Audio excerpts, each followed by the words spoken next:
The invincible 6 paths of pain in their lane ways to Konoha will always be remembered as one of the most catastrophic events in shinobi history, with the strongest nation in the world crumbling to the might of a god. However, with the greatest fighting forces in the world being the Kage, pretty generally speaking, today I'm going to undertake the task of placing pain against every single Kage, to show not only just how monstrous pain is, but also how some of the more niche Kage are actually quite impressive. However, I usually don't like to lay out stipulations or preconditions before jumping straight in, but here I do feel it's necessary to emphasize that there are many Kage that we know simply nothing about. Every Hokage will be excluded from the list, seeing as I've already covered that topic on both if they were in Jiraiya's position and if his assault was attempted on each generation, so no Hokage will be included. The other Kage that will be excluded due to their singled 4th databook file telling us literally nothing are going to be the first Mizukage Byakuren,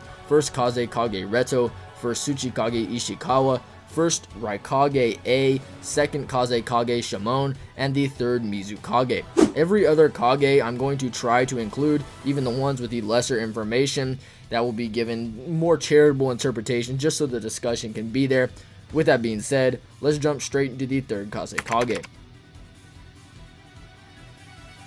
Like many of the other third generations, the third Kazekage seems to be the strongest Kage of all time up until this point, surpassing the previous more diplomatic focused Kage in Shimon, with the general view of the populace being that the third was the strongest of every Kazekage, which would include even Gaara whilst he had Shukaku, which would be in line with Chio, noting that the Iron Sand, even without the poison, is referred to as the most feared weapon in all of Tsunegakure, being beyond even the One Tails itself. However, this isn't a level foreign to pain either by any means, as the third databook notes on a few separate occasions that each Akatsuki member are all strong enough to take on Bijou and Jinchuriki and even 1,000 men at once. Although, the reason as to why they follow pain is his charisma, and more importantly, his power, which none of them can deny. The third databook goes on to mention that he is the Akatsuki's invincible leader, and that even the notoriously strong members obey him, which we do see in characters that are even more powerful than the Kazekage wielding sorcery, namely Itachi, who not only refers to Pain as their leader, but also demands the team, of the which sorcery is present, to obey Pain. Other members like Kakuzu also correct Hidan if you want a more direct measure for other characters in this group, so it's quite consistent to make the case that Pain would be vastly beyond sorcery, who is stated to have turned the Kazekage into the ultimate weapon, keeping his chakra and life force, and so that he could wield the Iron Sand while also coating it in likely the most lethal poison on the planet. The third databook confirms that he also did defeat him in a difficult battle. To do such, this would imply that sorcery in his own body, which is stated to be his most powerful form, killed the third, and that he will now use him as a puppet, right? Which will also allow for him to manipulate him in that form from a distance, and the third is now immune to pain, has a deadly poison, and his movements are manipulated with such a greater leverage than what he likely could have ever pulled off alone. If you want more support for this, the anime pushes the idea that Orochimaru is an Edo Tensei variation of the third, and the reanimation and puppet were relative, so this would mean that Pain would just stomp the third Kazekage, which would also help us judge some later Kazekage matchups, as you can imagine if he is the strongest. But for this one, just note that the vast gap between sorcery and Pain, and then couple it with how Pain is stated to have power beyond that of Naruto's in Sage Mode, hence to why he could react to him while strained, and that same Naruto without being able to train equals with a 5 Kage Summit Sasuke, who has received 4 massive amps beyond his CM2 state, which was rivaling Deidara, Sasori's essentially interchangeable partner. The third style of combat is entirely ambiguous, but we could at least assume that he would be as efficient or have a similar style to akin to that of Shinki in Boruto, who also possesses the Iron Sand and demonstrates its numerous abilities, such as either, coating himself, suffocating his opponent, and even covering portions of his own body to enhance his own attacks, such as his fist. However, if you pay attention to the war arc, we get a few interesting points for how the sand works, and we know that there is an allocated chakra controlling and manipulating the sand, which can be removed if absorbed, as Madara drains the chakra out of Gaara's sand using the Preta Path absorption, which Pain has, so he should just be able to absorb the Iron Sand and then battle it out with a regular Kazekage, who will keep getting fatigued, and which there's nothing to say that he could stand up to Pain. Following up after that, we have the second Mizukage Gangetsu, who is actually really impressive and is a character who unfortunately is primarily judged based on his appeal rather than his power, which is in fact probably sitting as something rivaling moves for the strongest Kage of his time, with him likely being beyond characters like the third Raikage, where they're both trapped in Gaara's ceiling, and the third is forced to utilize his lightning cloak to get out, and Gangetsu simply liquefies the tag, causing it to drop, where Gangetsu then jumps in response. The third has to re-enter the cloak again to keep up with Gangetsu's speed. After arriving on each platoon front, both the Raikage activates his true power in the cloak and Gangetsu's in the clam, but we cut away to the Itachi and Nagato versus Bee and Naruto fight, and when we cut back to resume what's happened, we see that Gangetsu is being annoyed at Gaara's platoon and its incompetence to try to circumvent the diversion, where his illusion body is just passing through tons of attacks, several weapons and stuff like that, and he literally just has to continue to reiterate the exact strategy they need to win. On the other hand, the Raikage is getting absolutely slammed by the casting net in base when battling Tamari's platoon. Bouncing off that, Gangetsu would also still call himself the strongest of the Kage, which Gaara believed was Mu, but he does sort of open the possibility of them being deceived by looks, which confirms that he at least is beyond the KCM1 Naruto clone, although the Sage Mode variant is unknown. Naruto's Sage Mode actually possesses a reaction speed and sensory beyond that of KCM1 due to its enhanced threat perception, which allows for him to just dodge the Raikage's Hell Stab and even crack his arm with a Rasengan. Pain, on the other hand, while fatigued, and while fighting an albeit slightly weaker form of Naruto though too, can react to speeds beyond that, such as a throwable Rasen Shuriken, which he can react to by either having the other paths throw each other out of the way or the line of trajectory, or just having the Diva path use Shinra Tensei and repel it point blank. Furthermore, we know that Pain also is extremely fatigued by this point, having bombed the entire village, with the 10th Mini Chronicle guide stating that it drained all of the Diva's chakra, with numerous battles such as against Kakashi and the other lead Jonin also pushing Pain prior to that. He's not in the Rain Village either, so he's blatantly weakened, and when Naruto forms the 6th tail, Pain can still outrun him and even use a literal Chibaku Tensei to hold the 8 tails, and he could still fight Sage Mode Naruto after that, which also fits with the Chapter 364 synopsis statement hailing him as the strongest member of the Akatsuki, place him above the same healthier Itachi who could rival KCM1 Naruto in the War Arc and even completely backflip around and humiliate Killer Bee, which is all in line with his previous statements from the last round, which place him objectively above a Kisame who is relative to Killer Bee. So yeah, Pain is definitely, he definitely will still have that physical advantage against Gangetsu, and Pain has numerous abilities to combat his typical antics. Locating the clam could be difficult, although with all 6 bodies and their shared perception, which is so critical, it actually says that they boast a perfect coordination that leaves nothing unguarded. This should say enough. This can be enhanced with the lesser known sensory mode where the Renegon pupil dilates and then he could see through smoke and react to things a little faster, which could possibly help him locate it, as it's not invisible, but rather simply cloaked to be blended in with its surroundings. Pain's Chameleon has the exact same ability as the clam, and one of the paths could just be in its head wandering around while the other paths focus on the more offensive attacks, and of the which like the Steam Imp clones are extremely fast, even impressing Gaara, but they can all just be absorbed and repelled and stuff like that, leaving Pain with another solid victory on his hands. Before moving on to our more ambiguous Kage, be sure to like and subscribe if you are enjoying the video thus far. It would be greatly appreciated.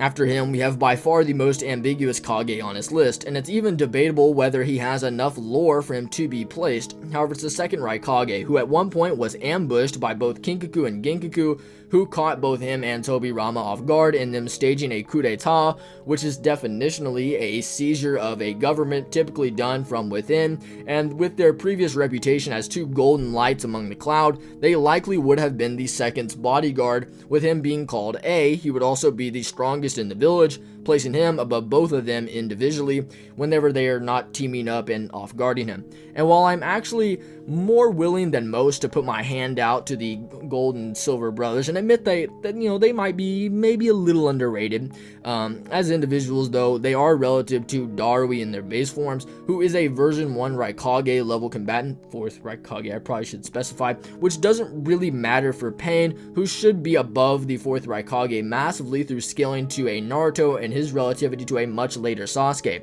The volume 56 back cover does state that Ina Shikacho will have to face enemies more fearsome than any they could have imagined, which would place Kinkaku and Genkaku above Kakuzu and Hidan, which Pain is also above, as we've laid out thus far. It could also extend to say that since Shikamaru has seen Pain, that they're way above Pain, which may fit with Kinkaku having a Six Tails form. However, I'm gonna stop here because this is a bit of a reach when considering how the second would only scale to one of them, not both, and it doesn't remain very consistent with how Pain would stack up to the third Raikage, as we'll get into later. So for anyone who just wanted to hear the second, maybe some lore on him, this is probably the best he has. Here you go, he loses. Next after that, we have Mu, who upon the first glance, people will assume he is KCM 1 level, which is greater than Pain, and he has particle style, so it's GG. However, these are simply wrong, as we've established thus far that Pain is already combating characters of this tier and could win in a situation with his rival Gangetsu. However, here, he does have the particle style, which is extremely vital and could be used very effectively if he's even relative to Pain, in which I believe he could actually take a couple paths out with this. So I'm also confident in saying that in comparison to like the previous ones, we also have a similar line here with like, we do know that the particle style can be absorbed, and then it basically just becomes a GG from there when considering their physical stats from last time. So yeah, no need to rehash the same points from the Gangetsu section. The two are relative. Pain wins. Now, I mentioned this previously in our first section, but now we have Rasa, the fourth Kazekage, who from what we know subdued Shukaku and is weaker than the third. So this doesn't do much for him. He's shown relative to Gaara in the War Arc, although Gaara's sand can equal his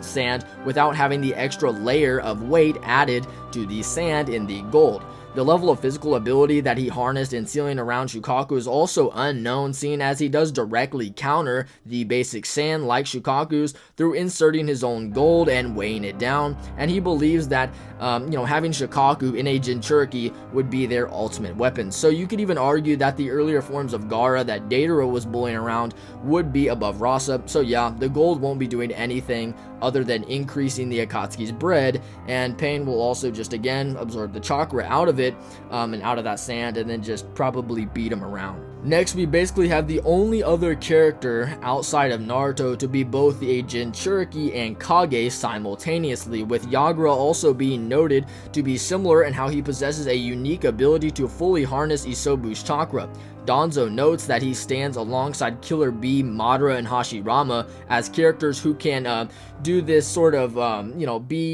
completely control the Jinchuriki and whatnot, right? And this is fitting with Yagura being stated in the 4th data book to not only have a complete control over his tailed beast, but also a genius level combatant ability despite his age. Many people will argue this to, be contradictory on the basis of Yagura being manipulated by Obito. However, Obito's Genjutsu is capable of being produced at EMS Madara levels, so it's likely not that crazy, especially with all the evidence in favor of him being a perfect Jinchuriki, which, fun fact, is actually a fan-made term, like how we say KCM 1 and KCM 2 as terms to make distinctions between the level of link that Naruto is harnessing with Kurama. We do it with V1 and V2 for the 4th Raikage A, as a way to denote if his hair has flared up and being a signal of the full amount of chakra being allocated, and if not, he's in V1. So him having a control could be him having a mastery that's of the threshold beyond what's needed for him to have a complete control, but maybe just not to the level of say Naruto or B,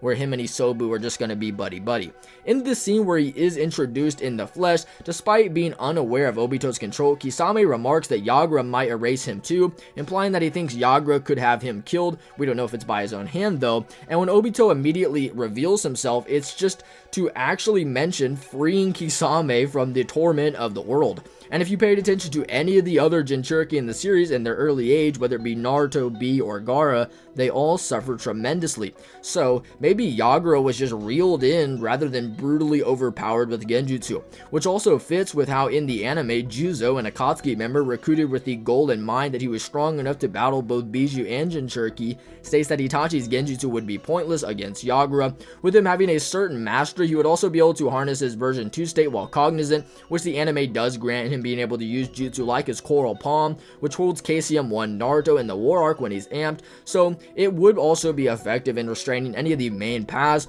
He uses this after already engaging with Juzo after, countering their Akatsuki formation attack. His club can rival the Executioner's Blade, which has been implied before to be even greater than Samehada, which can tank, albeit barely, version 2 Eight Tails attacks. So he should at least he should at least be able to,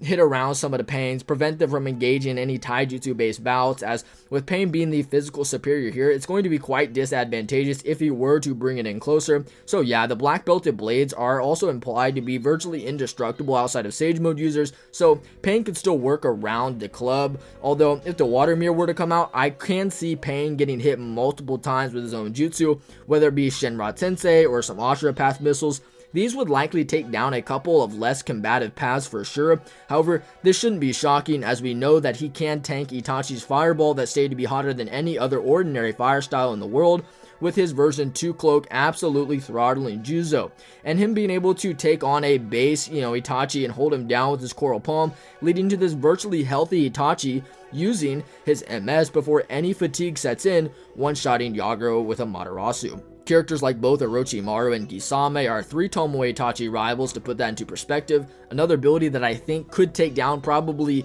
any other path outside of the Preda and Diva would be his Bijou Bombs. And while the Pains could be revived, Pain actually forcing himself into a more Tendo-like state would be his best option to try to work around all of Yagura's abilities with a much greater stat disparity and less to worry about the other more weak, paths getting beaten and stuff like that, or at least caught off guard. So it should probably just be like Tendo, or maybe the Preda and Tendo, or Tendo and Ashura, in which they should definitely take down Yagura once it gets to that point. But thus far, Yagura has given Pain a far better fight than any of the other Kage have. Pain has also fought a water-based Jinchuriki before in Utakata in the anime, and he lost multiple paths there, so it's not crazy to come to this conclusion that Pain does get pushed, but will come out with the win either way. After him, we have the third Raikage, who is stated to be the strongest Raikage of the previous generations, placing him above the second. And if you remember from earlier, Pain is much stronger than the version of Naruto that beat him. Sasuke also is above the fourth, and Naruto's above that form of Sasuke. And the fourth Raikage is stronger than the perfect Jinchuriki Killer Bee, who would also be stronger than the Eight Tails that the third was rivaling. So yeah, this is also why I said the second Raikage and his sort of reach kind of scaling was probably wank. So yeah, Pain stomps the third. Next, we have most certainly the strongest Kage thus far, the third Tsuchikage, Ohnoki, who absolutely was the strongest Kage in the Madara fight, with him completely holding up the entire Tengai Shinsei meteor, which is literally insane. It's only when a second one is planted on top that it then crumbles down, where he still has enough power to use the massive mud golem that prompts Madara to use wood style, and even when all the Kage are virtually down, he uses particle style and blasts through massive amounts of wood to save the Kage, like how he also evaporated all the Susanoo clones with the aid of Tsunade. And even more insane is his ability to just put so much pressure on Madara, and put the most pressure even in comparison to the other Kage, with his ability to lighten the version 2 Raikage, amping him beyond belief, yet he could still perfectly react to the Raikage's movements to slow him down, even when using body flicker, like when he disappears to hit Mu. Him disappearing is a direct sign of body flicker, as we know that's his fastest form of movement. When stating this against Minato, he goes invisible. So Ohnoki can react to speeds of a body flicker of a character who could react to the real KCM1 Naruto while in lower forms of the cloak. KCM1 Naruto in his real form is actually stated to be stronger than when he fought Pain, so we're kind of in a both above Sage Mode level form here. So I don't really know how to say it, but Ohnoki could be interpreted to be much faster than Pain if you take this pretty far, and the particle style can now be capitalized on much easier than before, and it would evaporate probably any path except for maybe the Preda and Diva if their perception is aided by the others. So yeah, Ohnoki is actually the only Kage to conclusively win a battle, or should I say have a chance at winning, a real good shot at winning, against Pain, and I would say he might come out 6 out of 10 times. But I would also like to say that any Ohnoki pre-war and pre-Will of Stone loses to Pain pretty handily. Now, this isn't to say that Pain could just he couldn't beat the Willowstone Ohnoki, as we do know that Pain is capable of reacting to Sage Mode Jiraiya's fastest attack in Kabari Senbon, and catch his strongest attack in the Big Ball Rasengan, which would in turn place him above Sage Jiraiya, who holds himself as a tier beyond the Sannin, when prior he was stated to have made shinobi of other nations tremble since the time of war. This does fit with him also being on par with the same Orochimaru, who is stated to possess practically the same taijutsu as Hiruzen, allowing for them to be evenly matched. Hiruzen is someone beyond all 5 Kage, as stated several times, so this could be a way to upscale Pain beyond War Arc Ohnoki, but it can be a bit ambiguous. Beyond Ohnoki, we have one of the weaker Kage. We have Gaara, the 5th Kazekage, and I want to preface that anything beyond the War Arc will not be taken into consideration. So it's for the same reason that 5th Raikage Darui and 4th Tsuchikage Kuretsuchi aren't included. They are just too strong. However, the Gaara in the early section of the War Arc and in the portions prior to that isn't someone who's going to be beating up Pain, as we do know that he is performing outside of Mei, the worst out of the 5 Kage. Like the previous Kage, his sand can be absorbed, and even the layer of sand armor applied to his skin could probably be completely blasted off by the Shinra Tensei, making him even more vulnerable to attack. One thing that hasn't been mentioned, I guess, kind of been omitted thus far, would be Pain's Animal Pass summons, and these would just completely allow for Pain to keep pressure on Gaara on all sides, to actively keep the sand engaged while he eventually just barrages in, and to further this, we also know that he can hide inside the chameleon, as mentioned earlier, and actually fire out a massive forest-wiping Shinra Tensei that would likely catch Gaara off guard. If the other summons like the replicating dog, ox, rhino, bird, centipede, and panda are in effect. Offensively, Gaara doesn't have anything. His massive sand hands were weaved around by Datara, so Pain will be beating up Gaara. Bro, I hate to be that guy, but next we have 5th Mizukage Mei. And I mean, bro, I don't want to downplay her, right? I don't, but she doesn't have anything, any of her Keke Genkai, based abilities, whether the lava or corrosive mist, or even just like the water style, are all going to be absorbed, like obviously, and since she's weaker than Gaara and most of the other Kage, and Pain beats up Gaara and most of the other Kage, it follows that he beat Mei. Lastly, and certainly not least, I guess, is another match that perhaps I've already hinted at numerous times, the 4th Raikage A, but to briefly elaborate, Pain is above Sage Naruto, who is equals with the variation of Sasuke, who has been fully recharged, and he's had a noticeable change in chakra potency plus Susanoo evolution, and has grown and adapted so much that he's unrecognizable from the form in the Raikage fight. So yeah, if Sasuke is above the Raikage, then Pain would be as well. Another point one thing you could also point out is how Sasuke literally dominated A in a tactical setting, so watch my video on that if you're interested. It will be linked below with the other Pain videos. But what did you guys think? Did you guys enjoy the video? Maybe you guys think I should have included other Kage like first Mizukage Byakuren, as he is stated to be a warrior of legend, or even the first Kazekage Reto, who is stated to have forced the sand into submission through basically power alone. But I mean, who else was around for either of them? But whatever. If you enjoyed the video, and please, if you did, subscribe. Subscribe and like the video for your favorite anime YouTuber. Anyway, whatever. May God bless you all. Love you guys.